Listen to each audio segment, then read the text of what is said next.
Some members of Congress have toured the Everglades detention facility, including our next guest, Congresswoman Debbie Wasserman Schultz, who represents Florida's 25th Congressional District in South Florida, is here now. Thank you, Representative Wasserman Schultz, for joining us. We appreciate that. Thanks for having me. My pleasure. So you have called conditions at this facility disturbing and vile. What did you see that led you to that description? What I saw was really a wasteful monument to cruelty. A facility that was hastily slapped together in the middle of really an hour and a half inside the Florida Everglades. Tents erected that would blow away like matchsticks in the middle of Hurricane Alley at the first onset of a strong hurricane. And more deeply concerning, you have caged human beings who are being housed there with no access or little to no access to their attorneys, to their family members, sporadic access to appropriate nutrition. There was the grasshoppers, the size of which I've never seen, infestations of mosquitoes. We saw them dotting the mattresses. The temperatures inside the tents, which were supposedly air conditioned, I measured with a manual thermostat at 83 degrees inside an air conditioned tent that we weren't even allowed to go all the way into, where they were actually housing the detainees and could only stand on the threshold. Well, we've heard complaints, things that you've just told us, as well as overflowing toilets. When we hear from your colleagues in Congress on the other side of the aisle, they've described conditions as clean. Essentially, the conditions are just fine. Very different description. Why is that? Well, number one, we had a sanitized, prearranged tour. So, this was not what I'm describing, isn't even what it is like day to day.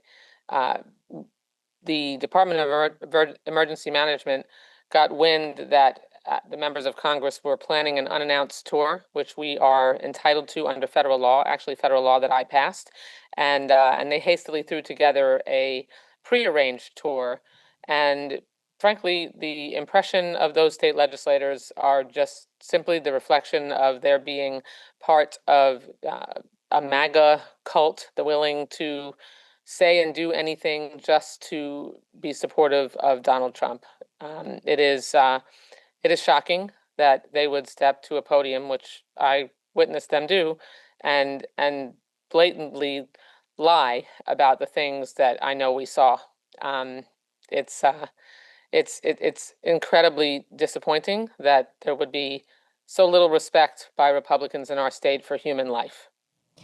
Florida has certainly led the way in supporting President Trump's crackdown on illegal immigration. Many will argue that the American people voted for the president because they don't want to have criminals who aren't supposed to be in this country here any longer, and that this facility is one way to support that mission. Well, I don't either. Democrats don't want criminals to be able to remain in the country. I support the deportation of people who have been convicted of crimes. If you've been through due process and you're an undocumented immigrant and you committed a crime in this country, you should be deported. The problem here is that this facility does not have mostly people who have been convicted of anything. The Miami Herald just reported that they found that documents that showed that hundreds of the people detained there have committed no crime at all. They are guilty of coming here to make a better way of life for themselves and nothing else. And look, in this country, if you are accused of a crime, you are entitled to due process. What has happened with the Trump administration is that they are randomly, indiscriminately rounding people up, mostly by racial profiling. They're disproportionately, going after people at job sites and restaurants and on farms and manufacturing facilities that are brown. And they're doing that because they're profiling them, and they're throwing them into ICE detention facilities without any due process whatsoever. That's not what the United States of America is about. The other thing that is really disturbing about this Everglades Detention Center is that it is a huge waste of money. The state is literally spending $450 million of FEMA money, essentially of state emergency management funds. They won't even get fully reimbursed. When they are reimbursed, they're going to be reimbursed from an emergency management account that is supposed to help people in the aftermath of a storm, not from the Department of Homeland Security or ICE. That $450 million is twice the cost that it usually costs the government to detain an undocumented immigrant in a regular ICE facility. It is a colossal waste, all in the name of fulfilling this stunt that that the DeSantis and Trump cooked up. Congresswoman, you recently introduced the No Cages in the Everglades Act, which would essentially look to cease operations of this facility. We know there's also several lawsuits going on trying to shut this facility down. Do you see a scenario where it is closed? Well, all 8 Democrats in the congressional delegation sponsored this legislation with me, and it is a legislation that would not only require that the facility be shut down, but it would ensure that before any kind of a facility like this is erected, that the necessary environmental reviews and appropriate reviews of expenditures are going to be made, and frankly, the contracting would need to be reviewed as well, because the other really serious fiscally irresponsible part of this the Everglades Detention Center is that DeSantis gave no bid contracts to his donors, and they've already spent $250 million on this facility, and it doesn't even come close to meeting the amount of detainees that they said they were going to put there.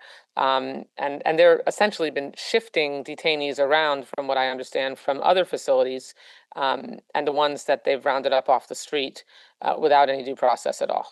Congresswoman, during your visit there, what did you find most disturbing? What I found most disturbing was the oppressive heat in a tent that housed caged individuals, caged men, 32 people to a cage, 8 cages per tent, and an incredibly hot temperature, measured it at 83 degrees. And like I said, I wasn't even able to go all the way in. They wouldn't let us in to see the toilets that are in use. They only showed us those under construction.